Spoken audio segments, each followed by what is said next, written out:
Hey everyone, so today we're going to talk about AI, but maybe not in the way you're used to. This isn't about robot overlords or some crazy sci-fi future. No, this is about something a lot quieter, a lot more personal. It's about how AI is subtly, and I mean really subtly, changing the way we think. And that goes for all of us, even those who think they don't use AI at all. Now, that might sound a little dramatic, right? But it's the core idea we're going to unpack together. You might not have ChatGPT on your phone. You might not have an Alexa in your kitchen, but the world we live in, well, its architecture is increasingly being built by AI. So how can something you don't even use have such a huge impact? Let's get into it. A good way to think about it is like the electrical grid. You don't have to be an electrical engineer to use a light switch, right? You just flip it and the power is there. AI is becoming that kind of invisible infrastructure. It's humming along in the background, making decisions that affect your money, your job, your opportunities, all without you ever seeing it. So that begs the question, can you really opt out? Can you just decide to live a life totally untouched by AI in this day and age? Well, the more you look, the more you realize that's becoming pretty much impossible.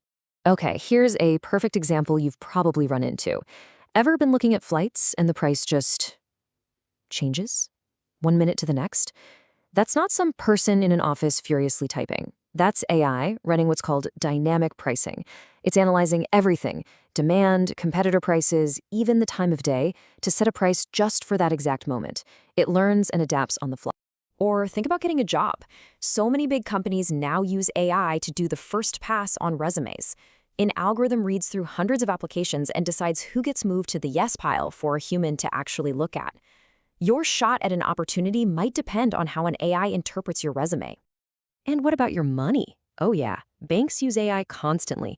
It's running in the background, scanning for fraud, which is great, but it's also being used to assess your credit risk or to manage big investment portfolios.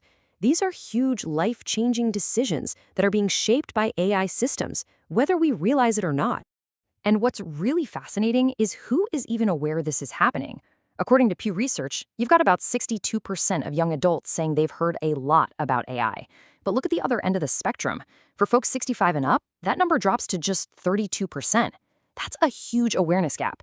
It shows that while these systems are everywhere, a whole lot of people might not even know how deeply they're already woven into their daily lives. This whole thing, this idea of adopting a tool for convenience and, in return, giving up a little bit of our own mental effort, this is not a new story. We have absolutely been here before. Let's look at a couple of examples. The calculator, right? The classic case. We gained incredible speed and pinpoint accuracy. But let's be honest, how many of us could do long division with a pencil and paper right now? We basically outsourced that skill of mental arithmetic, and for most of us, it never came back. An even more universal example is GPS. I mean, the gain is amazing. You pretty much never have to be truly lost again. But the loss, it's a little sneakier. We've offloaded the need to build a mental map of where we are. That sense of direction, of knowing your surroundings, has been delegated to a voice from a satellite. And this quote from a Reddit user it just nails it. It's funny, for sure, but it's also so real. It perfectly captures that feeling of losing a skill you once had. It's a very real description of this cognitive trade-off in action.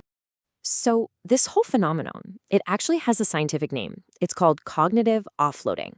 And while we've done it before with calculators and GPS, the trade-off we're making with AI today feels different.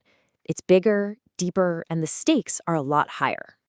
So let's just get clear on what this term means. Researchers define cognitive offloading as using an external tool to reduce your mental workload. You're basically handing off a task, like remembering a phone number or doing a calculation, to a piece of tech. It's efficient, absolutely, but it also means you're not exercising that specific mental muscle anymore. So here it is. This is the crucial point. What makes AI so different? See, with a calculator, we offloaded arithmetic. With GPS, we offloaded navigation, simple tasks. But with today's advanced AI, we can offload entire chains of reasoning. We're not just outsourcing facts, we're outsourcing really high-level skills like analytical thinking, problem solving, even our own independent judgment. And that brings us to what might be the quietest but most profound risk of all. It's not that some super intelligent AI is going to take over. It's that we might slowly, almost imperceptibly, start to lose faith in our own minds. A Reddit user dug up this quote from a short story from way back in the 1950s, and it is startlingly ahead of its time. It's from a story about a machine that can answer any question in the universe. And the machine's warning is that by just giving you the answer, it robs you of something precious, the struggle, the journey of figuring it out for yourself. This is that slow, invisible shift we really have to watch out for. I mean, if you have a tool that always seems smarter, faster, and more correct than you are, it's only natural to start deferring to it. But over time, that deference can turn into dependency, and that dependency can start to erode your own confidence in your ability to think for yourself. And look, this isn't just some philosophical worry. A study found a real, measurable link here. Frequent use of these AI tools was correlated with lower critical thinking skills, especially in younger users. Because think about it, critical thinking is a muscle. You build it by struggling, by wrestling with ideas, connecting dots, and finding your own way through a problem. When AI just hands you a polished answer, it lets you skip the entire workout. You get the solution, but your cognitive muscles can start to get weaker over time. So what do we do? Where does this leave us? Well, the goal isn't to smash our computers and run for the hills. The goal is to be conscious.